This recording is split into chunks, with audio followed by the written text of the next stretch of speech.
Έτοιμος. Λοιπόν, Καλησπέρα.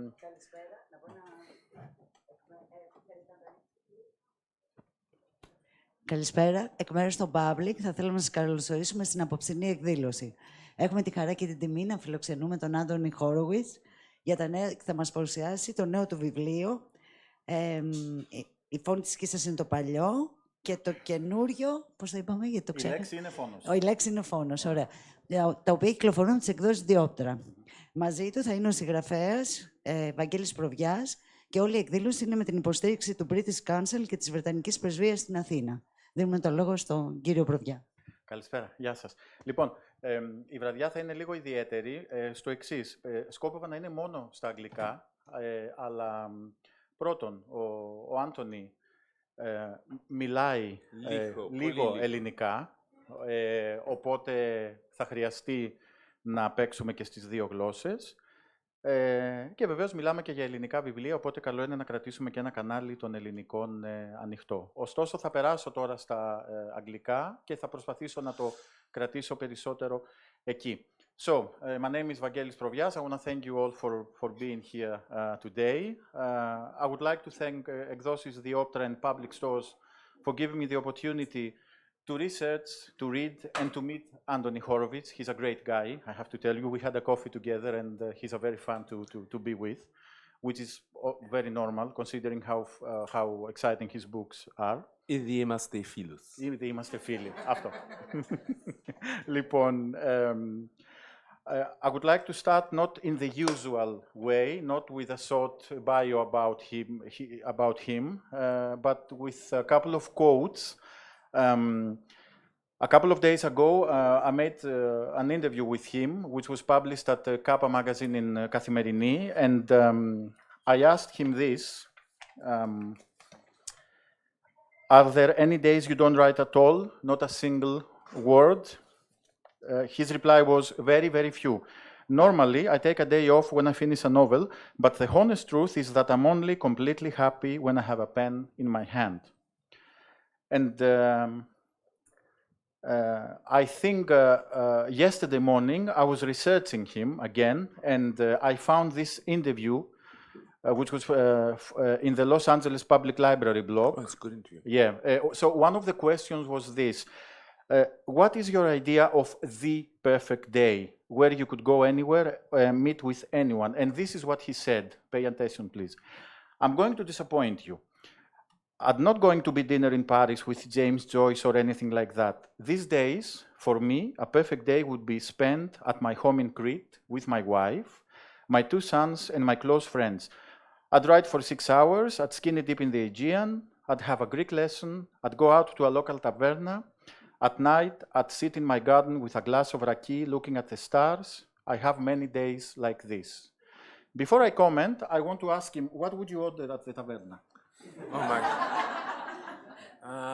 my God. Well, when I go to the taverna in Crete, my favorite dish is kolokitakia tikanika. And the waiter always pretends she doesn't understand what I'm saying because I've got the stress in the wrong place. It's bloody Cretans. Me paithakia, sometimes I eat that paithakia, and then I'm trying not to eat meat, but paithakia στην Crete είναι τόσο καλά. You know, so all the things. Fava, of course. Horta, we have wonderful horta this time of the year. You can be eating all those things in a meal. No, you don't eat them in one meal. Of course, you know, the Cretans have these huge meals. It's incredible. You know, 5 people, they order enough food for 50 people, and it's still, and it's also fino. If anything, you know, that's a joy of Crete. For €5, you eat till you are enormous. Okay. So now, Poliraki, yes, I know. Raki. Now, I think the 2 quotes from before, it's a very meaningful and good introduction to Άντωνη. He's happy when he's with his family. He's happy when he's in Crete. He's happy when he's writing. And to call him prolific, it would be an understatement. He has written more than 45 books, 45 novels, for all ages. He's the creator of many TV shows, some of which are very, very successful. He has penned the script for many episodes of other TV series. He has written theatrical plays. He writes for newspaper and magazines. Also, it would be an understatement to call him successful. He has sold about 20 million copies of books. Alex Rider is a hugely successful series.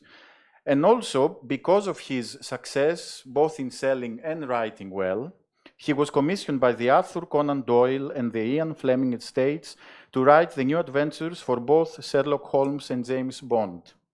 I think you wrote 2 books for each of these legends? Two Bond. Okay. But apart from that, which is something you can find if you just Google, I think that a very interesting aspect of him is that he is very interesting himself. His life story is full of surprising facts. For example, how he overcame a privileged but very challenging childhood, or the story about the doctor who delivered him. You have to tell us. Well, it's only that the Oiatros, when I was a baby, the doctor, the midwife, who... Όλος ο κόσμος μιλάει αγγλικά εδώ, ναι? Όλος ο... Καταλαβαίνει. Καλά, μπράβο. Obviously, I'm in Athens. It was just odd that the doctor who delivered me was very famous. Ήταν πολύ διάσημος, and his name was Suchet, John Suchet. And his son became a famous actor, David Suchet. And so this, I think, is the story you refer to, yes, that exactly. Many years later, 30 years, 30 χρόνια μετά, I gave David, I delivered, the word in English is, I delivered the script and said, David, I am delivering this because your father delivered me. So it was nice, a link. And now he's a good friend of mine, David, a wonderful actor, the best Poirot. Great. So we will talk about this and some other very interesting things, but also we will talk about his new, in Greek, books, these 2, η λέξη είναι φόνος, The World is Murder, and The Magpie Murders, η φόνοι της κίσσας, which are 2 books which are not very interesting, very exciting and συναρπαστικά plot-wise and story-wise, are very interesting in terms of technique, because Anthony is trying to do something which I think hasn't been done very often or at all before, and I'm talking about the way he approaches the role of the author in the stories, and also the role of writing in the stories. I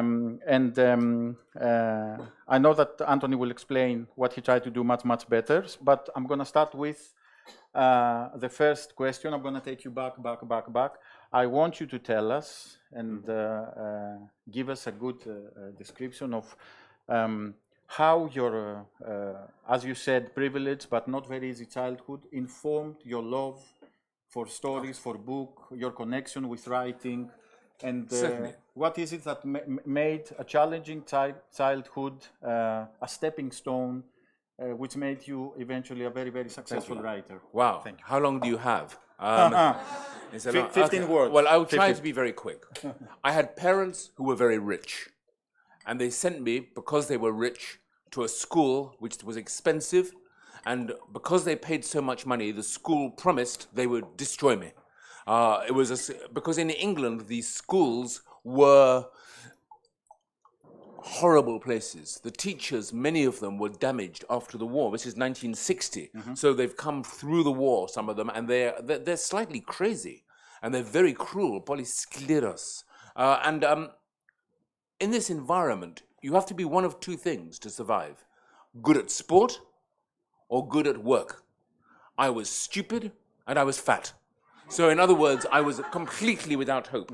And this school told me every day for 5 years, you are useless. Isse akristas.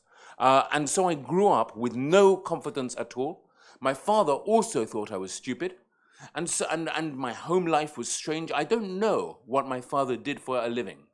Νομίζω ότι ήταν εκκλήματας. Δεν ξέρω. I can tell you something I found out in The Guardian, actually. Oh, yeah? They say that he had to do something with the Prime Minister of the UK in the early 50s. He was working with a man called Wilson, Harold Wilson. Oh, yeah. And he was dealing in the money that was all in the government. And Tell us about the lost money thing. Yeah. When I was 21, my father became ill, and he was very nervous about his money. So what he did, it was all in Switzerland, hidden in a bank. And one day, because he was nervous, he took all the money in a suitcase and he walked down a street with 20 banks and he went into another bank and put the money into the bank and then he died. And he didn't tell us which bank. So my mother, after he died, suddenly discovered that in the bank, our bank, nothing. Miden. And so she went to Switzerland and she went to all the banks, but they wouldn't tell her because it's Switzerland. And so that was the end of it. The money disappeared and we went from Polyplusios to Stochos. In one day. And it was, we had to sell everything. We sold the house, the clothes, the jewelry, everything. It all went. And the funny thing is, later my mother told me, for the first time in her life, she was happy afterwards. Wow. Because actually, I don't know, my parents were very far away from me, and I don't know if they loved each other or hated each other. In my house, very Victorian, nobody argued in public. Everything was private. So I don't know their relationship, but I do know that she once said to me that she was happy only afterwards. Because also, everything that was hers, he took as well. All the money, some of it was her money. So that went also. The house was her house. You are critical with your father, but also you said in an interview that one of the big disappointments of your first book was, I mean, you were very happy when your first book was published, but this joy was overshadowed by the fact that your father didn't live enough to see you being a published author. Was that because also he discouraged you? Yes, because from writing? my father, when I told him I wanted to be a writer, he thought it was funny, astios. He thought it was a joke. And I remember he used to ridicule, to make fun of me as a child. And I don't think he was a bad man. I think he was a very narrow man. I think he had a wonderful library. My father gave me a beautiful set of Charles Dickens and other lovely books. He was very literary himself. But, when I talk to young people, I always say, believe in yourself. I said that to you also. All I've had in my life to sustain me is my own belief that I am, when I'm writing, I believe I'm the best writer in the world. When I finish the book, I worry that I'm the worst writer in the world. It changes. Yeah. No, equilibrium. No, okay. So, you are 22, you have your first book published. Yes. Which is a story for children, correct? Yes. Okay, tell me this. The consensus is that you have to be mature and old enough to write for kids.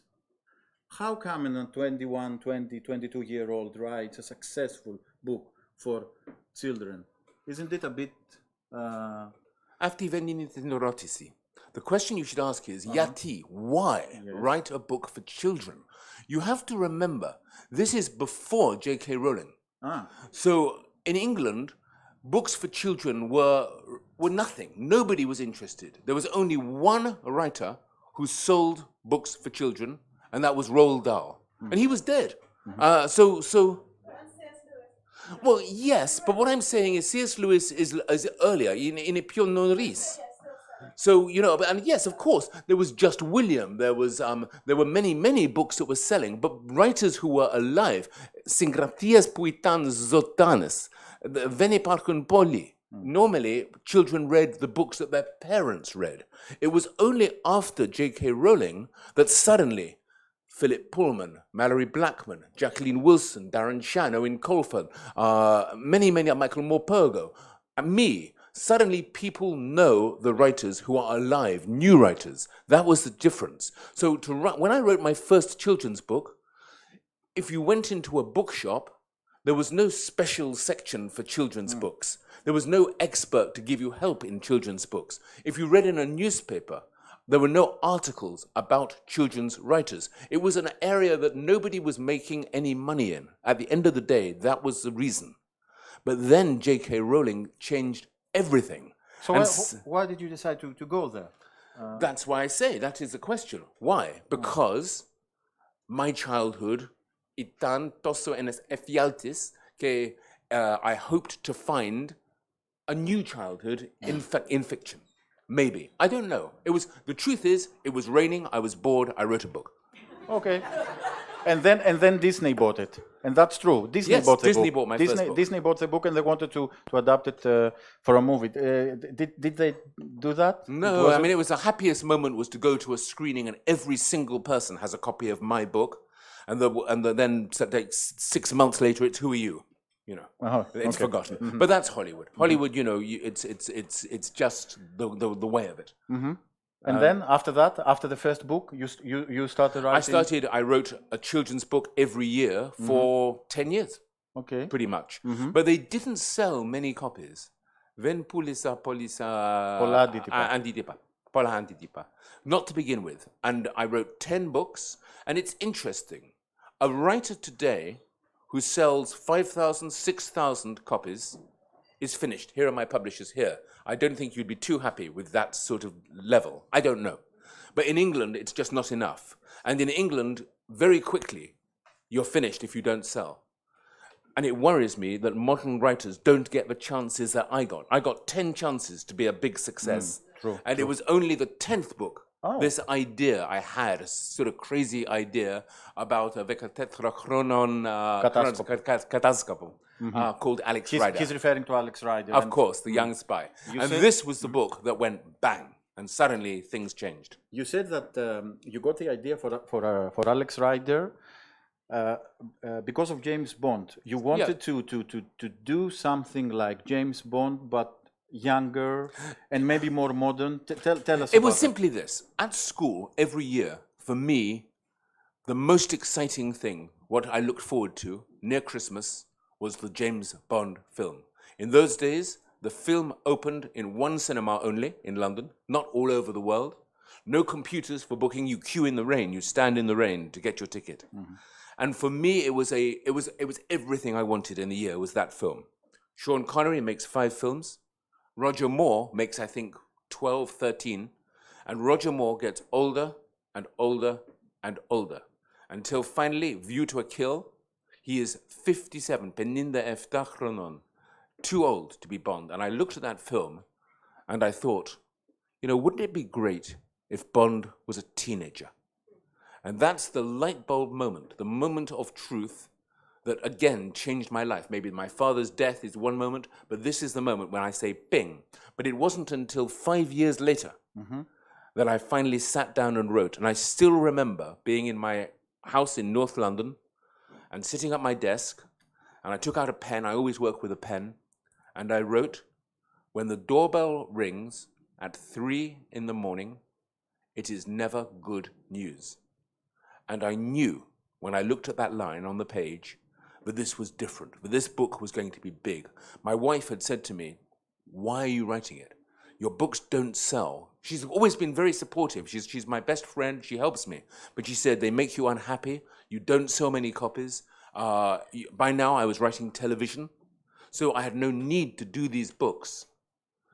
But I just knew that this one was different because you listen to that sentence, when the doorbell rings at 3 in the morning, it's never good news. It's not a children's book. That's an adult book. Yeah. It's an adult book for children. That was the first line for the first Alex Rider book, yes, right? Stormbreaker. And sure enough, the book was published, 25,000 copies sold immediately. Second book, Point Blank, which now we make into television, 50,000. Then 100, then 200, etc., etc., etc. Then in the end, 19 million. You said something very interesting to me about your decision to move a bit away from young adult and children book and go here. That's because δυστυχώς τα πράγματα άλλασαν στην Αγγλία. Things have changed. Now, I think children's books have gone a little bit dead in England. This is because J.K. Rowling is no longer writing Harry Potter. And so something has changed. And I think with the books, there are still some wonderful books being published. But I think, and maybe you disagree, but there isn't that sense of excitement in the market. And also, for me, είμαι γέρος τώρα. No, είναι αλήθεια. And the problem is that my audience, the children's, οι αναγνώστες, they stay 10, 11 and 12, and I go 50, 51, 52, 60, 61, 62. So they're ever further away. And it feels, I sometimes say, I don't mind, δεν με περάζει, να βγαίνω στο σχολείο and for all the children to think that I'm like their dad. But when they start to think I'm like their granddad, no thank you. So I've stopped. Stammers. I'm still writing some Alex Rider, but now much less. You know, in England now it's David Walliams is number 1, 2, 3, 4, and 5. And his books, I love his books. They're great, but they're not really... They're not the same. There's something new. Wimpy Kid, that's the other one. Is huge. But again, these aren't exactly, they're not, when in the mυθιστορημάτων, they're not even novels, they're something else. So I worry that it's not where I want to be. Also, the children that I wrote for are now all 20 years old and 30 years old, and I don't want to let them go. I want to write books still for them. They began with me, they will continue with me. So now they have this. And this. And it's odd, you know, I meet so many kids now, young people, 30 years old, 35, with babies, and they look at me, oh my God, I read you when I was 8 years old. And it's nice to think that in my life, that now I've been a little tiny piece of their life, all their life. And it's just nice, it's a nice feeling. How did you decide to be a hero in this book? Well, it's a little bit like you said. I want to do this is my new word, αναποδογυρίσω. Now, αναποδογυρίσω. Τα βιβλία, that's the word. I have this feeling. I love murder mystery. I love thrillers. But here's the problem. I write many on television. If I write for 1 year, this book has actually took me 15 years. To write. But if I write for a year, and at the end of the experience for me and for you, you spend a week reading, I spend a year writing, and at the end of it, the butler was the killer. You'll finish it in 1.5 days. I promise you this. Whatever. You know. But you know, you won't be able to put it down. If you read a murder mystery and all you get from it is, he was the killer. What's the point in all that? So much work for that? And so what I have been looking for a long time is how can you use the genre, murder mystery, whodunit, to do something different, to do something that's never been done before, to add value to it. So for example, I wrote μια σειρά για την τηλεόραση για 16 χρόνια, which is called Foyle's War. And in Foyle's War, yes, there are mysteries, there are clues, υπάρχει ίχνη και υπόψη, all of that, αποψία, στοιχεία, all of that thing. But what there is also is the war, stories about the Second World War that nobody knows, which I found. And for me, my favorite episode of Foyle's War is called the French Drop. I think it's the title. But it's the episode that does not even have a murder in it. There is no murder. There is no crime. And I love that episode because it's about many things, but it's actually a whodunit with no crime. For these books, there are murders and there are everything else, but they have an added value. They ask, why do we read murder? What is it about murder that interests us? If you go out in the street here in Athens and you see a dead man lying on the pavement, your reaction is going to be disgust, horror, hatred, shock, and you don't want to look. I put a murder in here, you smile. And it's funny, and we enjoy it. And I'm interested in that. Why is that? Why are murder mysteries so popular? What is it that we look for in them? How do they work? What's it like to write them? These are the questions I can ask. Still, why are you in here? Okay, why am I inside here? Because this is the first in a series of 10 books. I have written 2 so far, 8 more to go. The second was already published in the... And talking about, turning it upside down. Normally, the writer is on a hill, and he can see everything. So the writer begins, he knows who did it on the first page, because he wrote it. And he can see everything. But in this book, I'm the sidekick, I mean, voitos. And therefore, I can see nothing. I'm inside the book. I am the most stupid person in the book. Because it is Hawthorne, the detective, who is the person who will solve the crime. And if he does... You know that the idea of this book is that the detective, who was fired from Scotland Yard, has the idea that because he needs to earn money, if somebody will write a book about him, then they can split the δικαιώματα, μισό. And so he goes to a writer and asks the writer to write about him, but the writer he comes to is me. So I'm his. I work for him. I work for him. Did this happen? He doesn't exist. He doesn't. I invented him, but he has come to me. Has it happened something like that? No, it's completely in my imagination. But therefore, it's a peculiar relationship. I don't like him very much, and if he doesn't solve the crime, I don't have a book. So I'm very worried the whole time. And it just means that the whole business of murder and of writing murder and being involved in murder changes. Actually, but also, these books are written with a little smile. They're not comedy, but they have I like the fact that murder and mystery can also be written with humor, a little. Well, what's Greek for humor? Humor. Same word? Yeah. Oh, that's a change. There is a very fascinating element in this book is the fact that the author is trying to get access to what the detective knows. And he tries to do that in many different ways, demanding, being angry, requesting nicely. And actually, I think one of the ways that this book works is because you empathize with the narrator, with you, that is.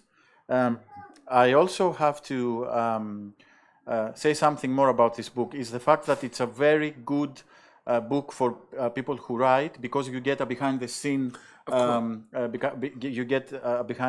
view of the process of writing, of investigating, of researching, and so on. Can I say that in England, in London, I collect toys. They're called automata. Automata. And you turn a handle and the toy tells a story. So sometimes it's like a magic trick or a cricket or something. But if you turn the thing round, you can see how it works. You can see the wheels and the string and all the inside. These books are the same. You get the toy, you get the story and the adventure, but you also get how it is made, how it is written, what it is like to be the writer. So it's a book about a book, but it is also just a book. And that made no sense in any language, I don't think. It does. And this is a book, about a writer, about an editor in a publishing house, about a publisher, and about Crete. It's got Crete in it, yes. It's got Crete. Tell us about the Magpie. This book is very difficult to explain, so I'll do it slowly. It begins with a detective story, which is written a long time ago, and is also... no, it's not written a long time ago. It is about a long time ago. It is set in the 1950s. And the story continues for 200 pages, and then it stops. And the reason it stops before the last chapter and before the solution, and the reason it stops is because the writer, Alan Conway, of this book, is dead. Now we come to his editor, who has received the manuscript, and she says there is nothing in the world more useless than a whodunit with no solution. So she travels to the house of the writer to find the missing chapter. And when she gets there, she discovers two things. One, the writer did not die naturally, he was murdered. And two, the solution to his murder is concealed inside the book that he wrote. So there is a secret in the book, and if she can find the last chapter, she will not only have a book, she will know who the killer was. So it's two time frames, two different, a real world and a fake world. And the detective inside the book is Atticus Punt, who is a German Jew, and actually half Greek, half German. And he's inside the book, but the other detective is the editor, Susan Ryland, a woman who has to find the truth. And that's, did you understand that? But the reason why this book took me so long to write was because it's incredibly complicated, but for readers it has to be very, very simple. That's the trick. And I can prove that it took me all this time to write, because if you look at a series, μια σειρά για την τηλεόραση που έγραψα εδώ και 25 χρόνια, in that book, in that television series, one of the characters is reading Magpie Murders, this book. And it's actually on the television screen We made the book. You were referring your book before the book was written? 20 years before I wrote the book, I put it into a TV series. You writers are always so narcissists. Oh, no, it wasn't. yes. It wasn't no, it wasn't narcissism. You know what it was? What? It was what we were talking about. It was a difficult book to write, and you told me this yourself today, that you were worried about writing a novel because of αυτοπεποίθηση. Yeah, true. Well, I didn't have αυτοπεποίθηση για το βιβλίο, and I had to find it. So I created the book, and there it is. Now maybe I can write it. You understand? I made it real. Take note, writers. Take notes. So, this is a good that advice. Okay. Let's want to go to some Twitter questions? Of course, or from the audience first, if anybody in the audience. This lady here. Mm-hmm. Hello. Could I just ask you, you said it was really complicated, you have to keep all these things in your mind for the plot. Do you actually make a lot of notes as you're writing to keep record of where you're going? This is my notebook, or one of my notebooks. This is what I'm doing. This is just making notes and asking questions, writing little pieces of it. More notes, more questions. Always, so just always, and I do drawings as well. This is planning the murder. So this is one of the rooms where it takes place. These are the questions I ask myself.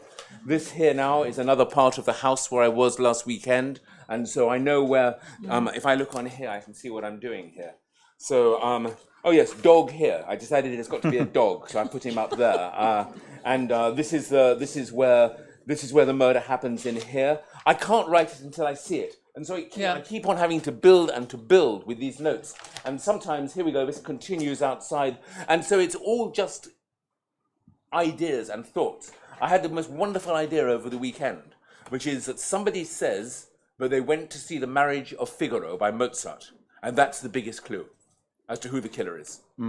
For which book is... This is Magpie Murders 2. Oh! The sequel. Great. Mm-hmm. Do you keep having to look back at what you've written to remind yourself sometimes of what's gone before? This book, the hardest thing about writing this book was reading this book and trying to work out if it actually all worked, if all the timeline was correct and if all the dates were correct, which some of them aren't. I've seen mistakes I've made now, so I'll get them changed later, but they're not very important. But even so, to construct this one, everything's got to be perfect. Okay, thank you very much. Thank you.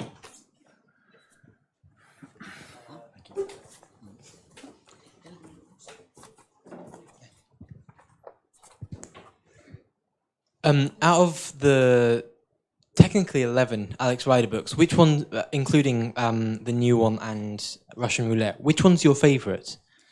Out of all the Alex Rider books? Yes. Onoso Kosmos Voini Aglos. Everyone here's English. Extraordinary. I think my favourite of the Alex Rider books is Russian Roulette. Russian Roulette is an interesting book. Alex Rider isn't in it very much, but it's in children's books, often Harry Potter, Alex Rider, many others. The parents die, the child is unhappy, so he or she becomes the hero. And what interested me was, why is that? Why doesn't the child become evil and become bad? The parents are dead, they're unhappy, so why don't they become a monster or an assassin? And then I thought I'd write a story about a boy, very similar to Alex, who loses his parents in Russia and grows up to become a cold-blooded assassin. And that's Yasen Grigorovich in the books, and I wrote a book about him, and I think it's the most interesting of all the Alex Rider books. I agree. Thank you. I'm glad. There it is. Look at that. That was a well-chosen answer.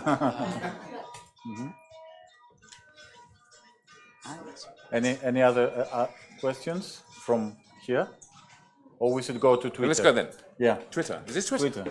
There? But everybody can Twitter me. If you have anything to follow, I'm on Twitter. Let's see that. Oh, you choose. You choose. Okay. Oh, wow. Now. What's happening? Every time I try to read it, it changes. I translate the first line and then it's... I think your favorite writer is Charles Dickens, am I correct? Yes, that's true. I love Charles Dickens. Okay. And, okay, What do you think are the characteristics of a good crime or suspense story? The building blocks, the things it cannot be without. Characters, good characters. That's the first thing. All fiction is based on truth and the truth about people. And if you don't have good characters, I don't think you can have a great novel. The second thing for murder mystery, it's the question that is the heart of the whole matter. I kill you or you kill me. Why? What is the motive for murder? That's a really interesting question because actually there are very few reasons why I will risk my entire life to kill you. And if I can find an interesting reason, then that's what I put in book. Something new, something unique. The reason for the killing in my new book, which is to do with the marriage of Figaro, is something that's never been done before. In fact, the first murder in this book, not that this one here, is unusual. It's a really peculiar reason to kill somebody, and that's something I'm always looking for. Murder, the reason we like murder books is because they connect people in a very intimate and interesting way. You and I can have an argument. That's interesting. You and I can go drinking together, and that's interesting. But if one of us kills the other one, there's got to be something very serious going on. And that, I think, is the reason. It's a very fast way to get interested in two people. So I look for the motive in the murder. The other things are, I think that the writer of a murder mystery has to be 100% honest with the reader. So if I tell you that on the very first page of this book, there is a huge clue that would allow you to solve the whole murder, I'm telling you the truth. It's also in the book, you know. It says in the book that in the first page of the book there was a clue about who done it, and it's true. Yes, that I found very, very, very smart. Another question which is interesting: is there a book that you wish you had given a different ending? Gosh, that is an interesting question. No, I don't think so. I have a belief that you can't look back as a writer. What you've done, you've done. There's one set of books, My Power of Five. Anybody read the Power of Five series, The Gatekeepers? Those I went back and rewrote. It's the only time I've ever done it in my life where I took a book, I wasn't happy with it, and I had the opportunity to rewrite the whole thing again. So I did. But normally, a book is a book. It's finished, it has mistakes, it's not perfect, it has bits you're pleased with, other bits you wish you'd not done, but it's too late, it's over. Writing is forwards. This is my question. What is a crime that you would commit more easily or less difficult than other crimes? Well, I've committed so many. I think that actually, no, in all honesty, I try to live a good life, actually. And I don't think I would commit crimes of any sort. I mean, you know, as a kid, I did things. I've not. In England at the moment, all the politicians are telling everyone how many crimes they've committed, and I'm not going to stay. I'm not going to join them. But no. The serious answer to your question is that I don't like committing crime. Okay. Why do I sense that? I mean, Daniel Hawthorne. Oh, tell us about the name. How did you choose it? It's from Nathaniel Hawthorne. It's a little bit. To find a name for a detective is the most important thing in the world. It plays a role here. The name finding. It's a very important chapter here, which it's a clue actually of the mystery in. Yes, in that's right. All the things. Okay. That's right. But tell us. Sorry. Has anybody read a book called A Tangled Skein? You know, skein is like wool, a ball of wool, a skein. A tangled skein, which has two detectives in it called Ormond Sacker and Sherringford Holmes. Do you know that? Do anyone know these books? Has anybody in this room read A Study in Scarlet with Sherlock Holmes and Dr. Watson? The first title and the first names are what Doyle began with. The book was originally called Study in Scarlet was A Tangled Skein, Sherlock Holmes was Sherringford Holmes, and Watson was Ormond Sacker. And it just shows you, if he hadn't changed those names, maybe the success would not have been so big, you know, it's extraordinary. So getting the name right is terribly important. And for me... So what is your procedure for that? How do you do that? How? It's difficult. For Alex Rider, a boy was in the house, his name was Alex, he was the son of a friend, and I liked it because it was short And if I have to write the name, 5,000 times, it's nice it's only got 4 letters. I also like it's got an X at the end of it. Rider, I chose rider because of cowboys who ride on the horse and knights in armor who ride to kill the dragon. Also, in James Bond, Honeychild Rider is in Dr. No, played by Ursula Andress in the white bikini. So I remembered her from when I was 13 years old, So she is the mother of Alex Rider, sort of. So that was how I got that name. And Daniel Hawthorne, I'm not happy about Daniel. Incidentally, it's not his real name. But that's, I shouldn't have said that. We'll find out later. But Hawthorne, it's a good name. It's a strong name. It's a Hawthorne, it's spiky. Yes. Hawthorne is a little bit like, it's a flower, isn't it? A hawthorn it's a nice flower and it's attractive, but it also hurts you if you touch it because it has thorns. He's a very likable character. You know that. He's half likable. He's getting more. You cannot have a detective who you do not like. The genius of Arthur Conan Doyle was to create Sherlock Holmes, who is not a nice man. He's cold, he takes drugs, he's untidy, he's difficult, he doesn't read books, he doesn't have any interests, he doesn't have any culture. But Watson loves him. So we love him. And with Hawthorne, it's a little bit the same. This is a man who is very difficult, but in the end, I begin to like him, and hopefully the reader will too. Good. I did. Good. Well, looking forward to that's important. To the next book. One more question from the Twitter. What is your big goal as a writer? What do you want to accomplish? To surprise myself, to surprise my readers, and to make sure that the next book is better than the one before.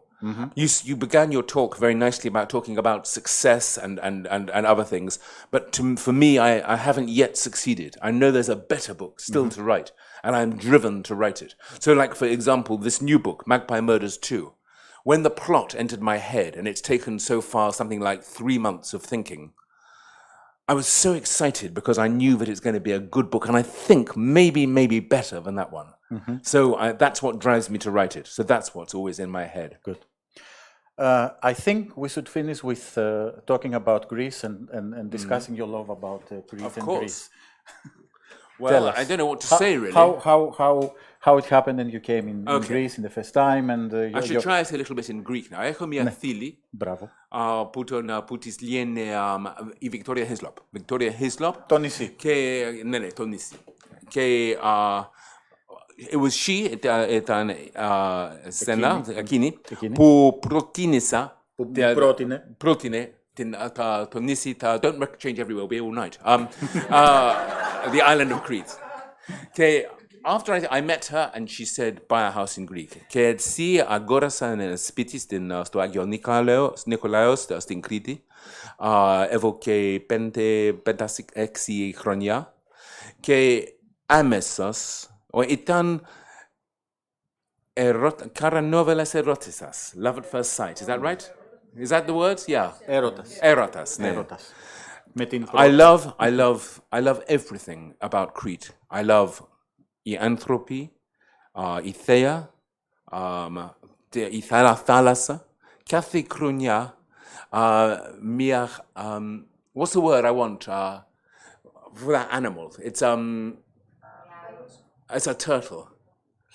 Χελώνα, μια χελώνα ήρθε κάθε χρονιά και το βλέπω. Είναι σαν ένας φίλας μου. And I love that. And the sea is so perfect. You know already that I love the food. I love everything about Greece.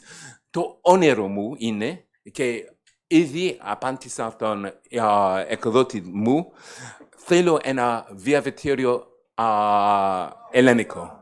Επειδή έχουμε τα προβλήματα στην χώρα μου με τον Brexit, όλο αυτό, και θέλω να μείνω στην Ευρώπη. Let's drink to that. So that is what I want, is a puzzle. With water. But I love Crete more than you can imagine. I will be there on Saturday, and I will be there almost until September. You spend 3 months, 4 months every year. Yes, almost, και έχω μαθήματα. Τα προβλήματα είναι ότι τα μαθήματα αρχίζουν στο Ιούνιο. Έχω 3 μαθήματα κάθε εβδομάδα, 1 ώρα και μισή, 3 φορά κάθε εβδομάδα, και σε Σεπτεμβρίο μπορώ να μιλήσω πολύ καλά.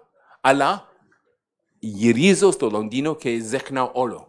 So that's why my Greek's so bad now, because I've just begun again. So if I come to Athens again in September, I'll speak only Greek and it'll be perfect. But it takes me time to get back. It's true. She taught me something last year. Όσο πιο πολύ μαθαίνω, τόσο πιο πολύ ξεχνάω. That's what she said, and that's true. It's only logical. Anthony, thank you so much. Oh, thank you, Vangelis. Θα υπογράψει τώρα βιβλία. Thank you. Αυτά. Είναι υπέροχο. Thank you so much. It was lovely. Let me kiss you. Thank you so much. I'm going to sign books if anybody wants them. Ναι.